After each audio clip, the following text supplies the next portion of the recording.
morning, Bucknutters. It is Tuesday, November 23rd, 2021. I am Dan Rubin. This is the Bucknuts Morning 5 and change. If it's Tuesday, that can mean only one thing. The sun is shining bright. Duane Long is in Columbus.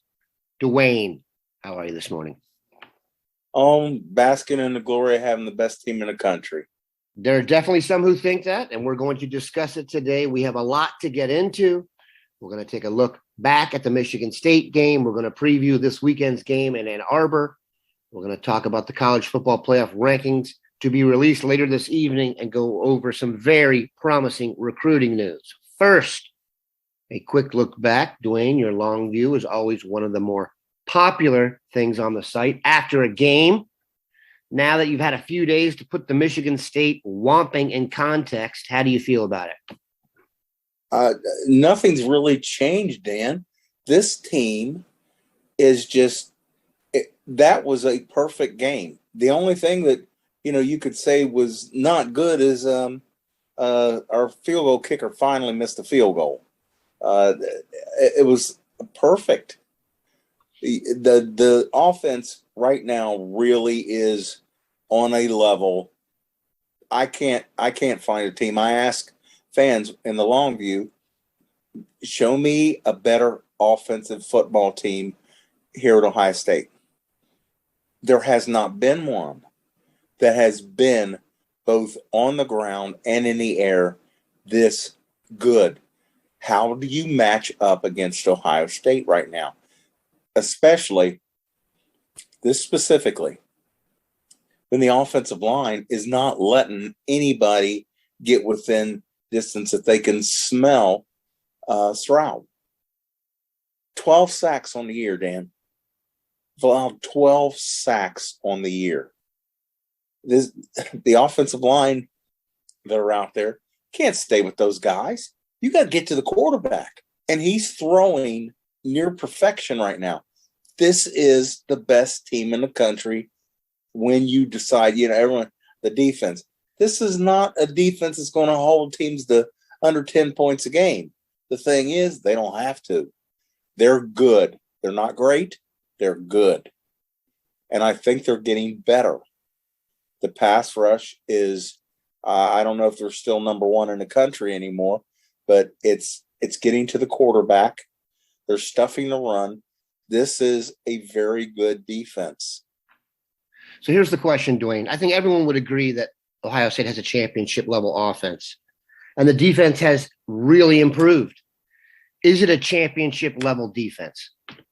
When you combine it with the offense, when you look at how many points an offense is going to have to score against us to win, yeah, it's plenty good enough to be a championship defense. It is not a stifling defense. It's not a shutout defense. But it's defense that is good enough to hold any offense down enough that the offense is just you got to match this offense, and the defense is good enough to keep that from happening.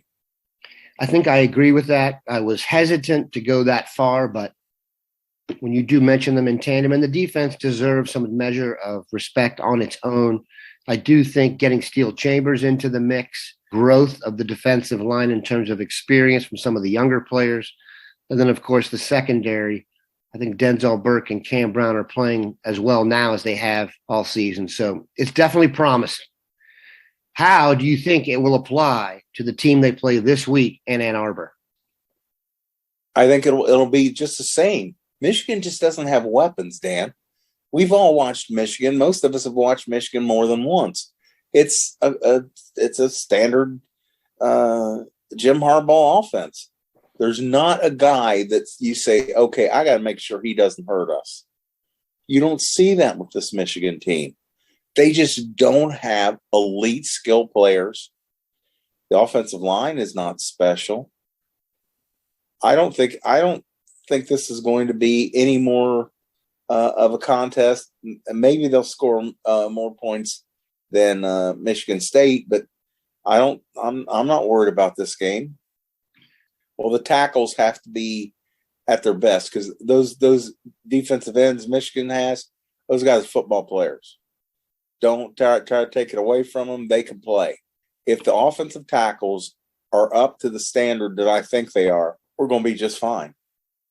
Yeah, that's going to be a major storyline this week. I'll bet you'll see some major news outlets or sports news outlets do some focus on Nicholas Petit-Frere and DeJuan Jones versus Aiden Hutchinson and David Ojabo. That's a classic matchup for the NFL. And I really think, I mean, if you look at Nicholas Petit-Frere versus Aiden Hutchinson in this game, there's whispers of Petit-Frere being a first-round draft pick. And I think this would solidify that if he has a great game and even launch him into possibly the top 15 or even the top 10. I'm big on NPF. I agree.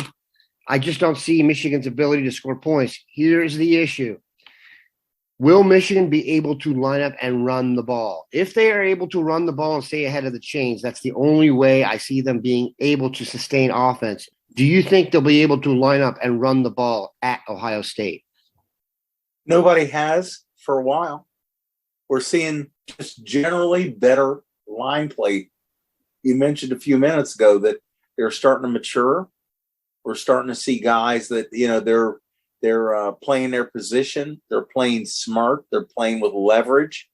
They got a little engine that could offense, and that's not going to be good enough. Like you said, though, if I was doing a Michigan game plan, if I was doing any game plan right now, my priority would be figure out a way to keep the ball, because the only way to stop the Ohio State offense is to see them standing over there on the sideline. Which is why if Ohio State is able to stop the run, there are whispers again that Blake Corum could be returning from injury. If Ohio State is able to limit the run, I just don't see Michigan being dynamic enough to score enough points to keep them out of pressure situations, and therefore the floodgates could open for the Buckeyes. We're going to take a quick break, come back, and talk college football playoff and recruitment. All right, we are back. There's going to be a big announcement tonight. Ohio State, by virtue of its commanding, decisive demolition of Michigan State, is going to move up. Also, Oregon got hammered on the road at Utah. So we know for a fact Georgia will be the number 1 team. Number 2, will it be Alabama? Tremendous offense, but defense struggled in their win. Ohio State, the AP poll has Ohio State at 2. The coaches poll has them at 3 and Alabama at 2. And then the 4th team, will it be Cincinnati? Will it be Michigan? Duane, how do you see the college football playoff working out when it's announced later this evening? I think that we could move ahead of Alabama. The offense, the entire college football world is talking about the Ohio State offense. And I could see that happening. There's much talk about Stroud as a leading Heisman candidate. I could see Ohio State jumping, but it really doesn't matter, 2 or 3.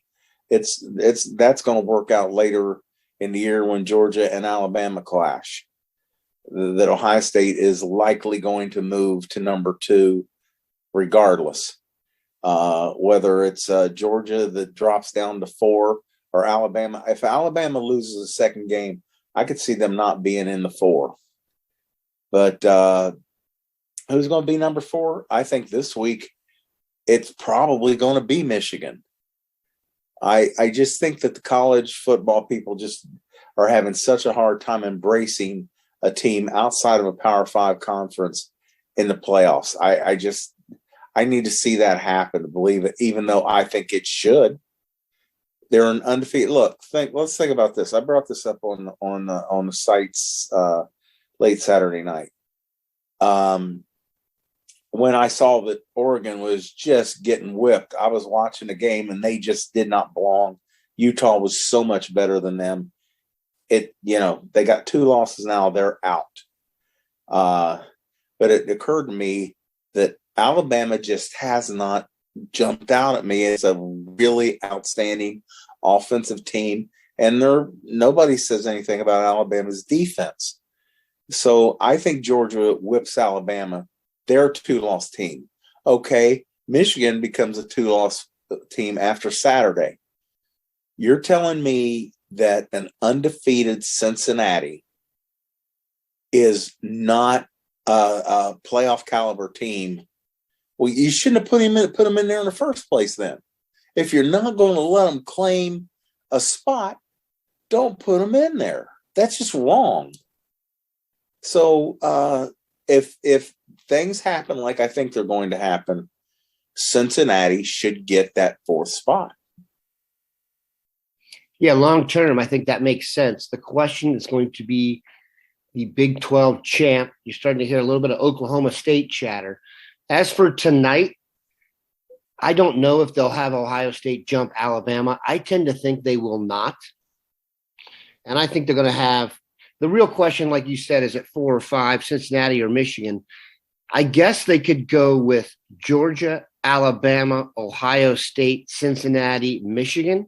And then it would essentially take care of itself, because you could say if Michigan beats Ohio State, they have the right to jump Cincinnati. And if Alabama loses, they'll fall out. So a lot to be determined. I actually think Ohio State's going to be number 3 because the committee has such an Alabama love, but we shall see. Now let's move on to some really good news. Crystal balls are flowing. First, a name not as popular on this show, but popular now. A.J. Hoffler, defensive lineman out of Georgia. Not a place you'd expect to be able to pull a guy out of. Your thoughts on the fact that a crystal ball has been rolled for Mr. Hoffler? The kid's got tools. He's already using his hands really well. He's a natural athlete. He does not know how to use his body yet. He stands straight up. When he learns to fire out and bend around the corner, he is going to be a very dangerous end. Very dangerous. One name that has been very popular on this show, and if the vibe was anything, it was that he was headed elsewhere. His offer list is as good as it can get. Hero Canoe out of Rancho Santa Margarita, California, originally from Germany. And like I said, an offer list that will stop traffic. Many thought he was going to Oklahoma. Crystal balls had flowed that way. After his visits, though, there is a tidal wave of quality crystal balls rolling towards Columbus, including ones from Steve Wiltfong and Bill Kurlick. And like I've told you, once a guy has crystal balls from them, he's essentially enrolled. Your thoughts on the possible addition of defensive lineman Hero Canoe? It's massive. I've loved this kid from the moment I saw him. He's from Germany. He's just now learning how to play football. He's massive, but he moves. The last time we were in on a defensive tackle this highly rated, it was Tommy Togiai, and he's better. He's so much bigger. He moves even better than Togiai, and that's saying a lot. Togiai was just a monster as a pass rusher here, just because he was so quick and so hard to get a block on. This kid's massive, and he's naturally massive. Not going to be bringing him in and putting him on a diet when he gets here. You're going to put him on what all the skill athletes are eating. He is something special. This is a really good defensive tackle class. I'm always going to look at linemen, offensive and defensive. I'm going to look at the linemen first. This kid right here, the only defensive tackle recruit that I've seen this year who belongs in the same conversation as him is Walter Nolan, who is the number 1 player in the class. This kid is special. He's going to be an impact player right away. He's 300 pounds now. He does not need, all of them need weight room, but he's physically going to be ready to play the moment he walks in the WAC. I'm telling you, last year I picked Tyleek Williams. I said, this kid, watch him. He's going to be a player here. I didn't expect him to be this good this early, but I said this kid is really underrated. As highly rated as Hero Canoe is, he's underrated.